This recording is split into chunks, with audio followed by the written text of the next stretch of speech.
Welcome back to വിദ്യാനദി. എൻ്റെ ഒരു അടുത്ത വീഡിയോയിലേക്ക് എല്ലാവർക്കും സ്വാഗതം. PSC റാങ്ക് നേടാൻ വേണ്ടിയിട്ട് ടോപ്പേഴ്സ് ഫോളോ ചെയ്യുന്ന 6 സീക്രട്ട് ഹാബിറ്റ്സ് എന്താണെന്നാണ് ഞാൻ ഈ വീഡിയോയിൽ പറയാൻ ഉദ്ദേശിക്കുന്നത്. ഈ മെത്തേഡ്സ് ഫോളോ ചെയ്യുവാണെങ്കിൽ നിങ്ങൾക്ക് റാങ്ക് നേടാൻ സാധിക്കും. നല്ലൊരു പൊസിഷനിൽ തന്നെ ആദ്യത്തെ 100 തന്നെ വരാൻ സാധിക്കും. അപ്പോൾ നിങ്ങൾ ഈ 6 മെത്തേഡ്സ് ഒന്ന് ഫോളോ ചെയ്ത് നോക്കൂ. എന്നിട്ട് നിങ്ങൾക്ക് വർക്ക് ആവുന്നുണ്ടെങ്കിൽ എൻ്റെ മറ്റുള്ള വീഡിയോസ് കണ്ടിനെ സപ്പോർട്ട് ചെയ്യൂ. അപ്പോൾ ആദ്യമായിട്ടാണ് കാണുന്നവരെങ്കിൽ ഇതിന് ക്ലാസ് യൂസ്ഫുൾ ആണെന്ന് തോന്നുന്നുണ്ടെങ്കിൽ സബ്സ്ക്രൈബ് ചെയ്യണം, ലൈക്ക് ചെയ്യണം, കമൻറ്റ് ചെയ്യണം. അല്ലേ ഇഷ്ടപ്പെട്ടുന്നില്ല എന്നുണ്ടെങ്കിൽ ഡിസ്ലൈക്ക് ചെയ്തോളുക. അപ്പോൾ ആദ്യത്തെ ഫസ്റ്റ് ഹാബിറ്റ് എന്നാ നോക്കാം. ഡെയിലി ഒരു 4-5 മണിക്കൂർ കൺസിസ്റ്റൻ്റ് ആയിട്ട് പഠിക്കണം. ഡെയിലി ഒരു 4-5 മണിക്കൂർ കൺസിസ്റ്റൻ്റ് ആയിട്ട് പഠിക്കണം.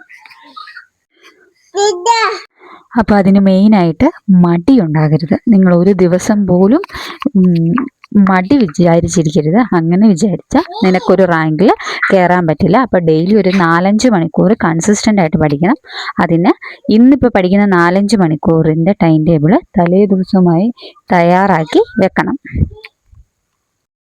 ഇന്ന് ഞാൻ ഇത്ര പോർഷൻസ് കവർ ചെയ്യും, ഇന്ന സബ്ജക്റ്റിന് ഇത്ര പോർഷൻസ് ഇന്ന രീതിയിൽ ഞാൻ കവർ ചെയ്യുമെന്ന് നിങ്ങൾ തലേ ദിവസം ഒരു ടൈം ടേബിൾ തയ്യാറാക്കി വെച്ച് ആ പോർഷൻസ് അതുപോലെ തന്നെ നിങ്ങൾ അത്രയും വർക്ക് ചെയ്ത് കവർ ചെയ്യണം. അതാണ് ഒന്നാമത്തെ റൂള്. അപ്പോൾ 4-5 മണിക്കൂർ കൺസിസ്റ്റൻ്റ് ആയി പഠിച്ച് ടൈം ടേബിൾ അനുസരിച്ച് നമ്മൾ വെക്കുന്ന പോർഷൻസ് ഫുള്ള് കവർ ചെയ്യണം.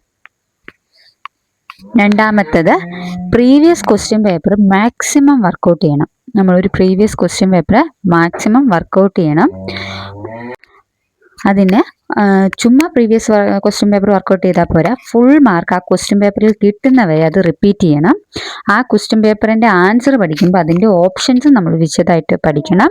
ഒരു ക്വസ്റ്റ്യൻ പേപ്പർ പഠിക്കുമ്പോൾ അതിൻ്റെ നോട്ടുകൾ തയ്യാറാക്കി റിവിഷൻ ചെയ്യുമ്പോൾ ആ നോട്ട് തന്നെ കണ്ടിന്യൂസ് ആയിട്ട് നമ്മൾ ഉപയോഗിക്കണം. ഇപ്പോൾ previous question paper maximum workout ചെയ്യുമ്പോൾ 3 കാര്യങ്ങൾ ശ്രദ്ധിക്കണം.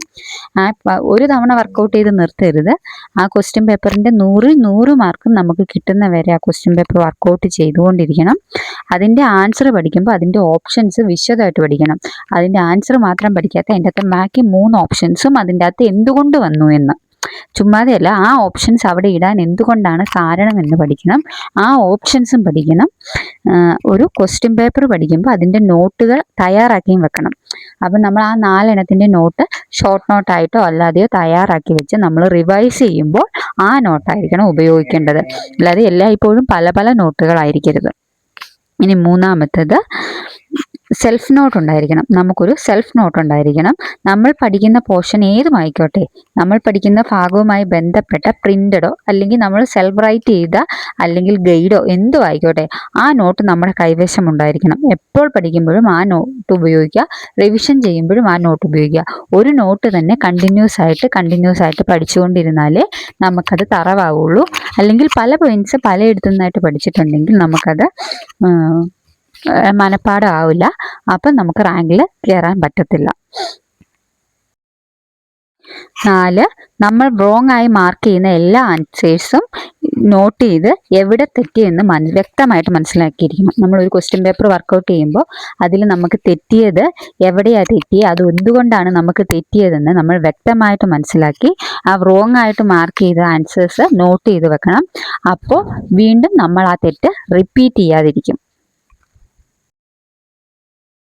എല്ലാ വീക്കെൻഡിലും പഠിച്ച പോർഷൻസ് റിവിഷൻ ചെയ്യണം. 5-മതായിട്ട് എല്ലാ വീക്കെൻഡിലും പഠിച്ച പോർഷൻസ് വ്യക്തമായിട്ട് റിവിഷൻ ചെയ്യണം. എക്സാം ഡേറ്റിന് 30 ദിവസം മുന്നേ പഠിച്ച പാഠങ്ങൾ റിവൈസ് ചെയ്യുക മാത്രം ചെയ്തുകൊണ്ടിരുന്ന് അതിൽ ഒറ്റ ഉത്തരങ്ങളും നമുക്ക് തെറ്റില്ലെന്ന് നമ്മൾ സ്വയമായിട്ട് ഉറപ്പുവരുത്തണം. പുതിയ പോർഷൻസ് ഒന്നും പഠിക്കാൻ നോക്കണ്ട. അതായത് എല്ലാ വീക്കെൻഡിലും പഠിച്ച പോർഷൻസ് റിവൈസ് ചെയ്ത് അത് തറവാക്കണം. ശനി ഞായറും റിവൈഷന് വേണ്ടി മാറ്റി വെക്കണം. പുതിയൊരു പോർഷനൊന്നും പഠിക്കണ്ട. എക്സാം ഡേറ്റിന് 30 ദിവസം മുന്നേ മുതൽ പഠിച്ച പാഠങ്ങൾ നമ്മൾ റിവൈസ് ചെയ്യണം. റിവൈസ് ചെയ്തിട്ട് അതിൽ ഒറ്റ ഉത്തരങ്ങളും നമുക്ക് തെറ്റുന്നില്ലെന്ന് വിചാരിക്കണം. അവസാനത്തെ 30 ദിവസം പുതിയ വിഷയങ്ങളൊന്നും എടുക്കാൻ നോക്കണ്ട. നമ്മൾ പഠിച്ചത് തന്നെ റിവൈസ് ചെയ്ത് തറവാക്കുക. അപ്പോൾ നമുക്ക് ഒറ്റ ആൻസറും തെറ്റില്ല. എന്നും മാത്സും കറണ്ട് അഫെയറും ഇംഗ്ലീഷും SCERT ചാപ്റ്റർ എന്നിവ പഠിക്കണം.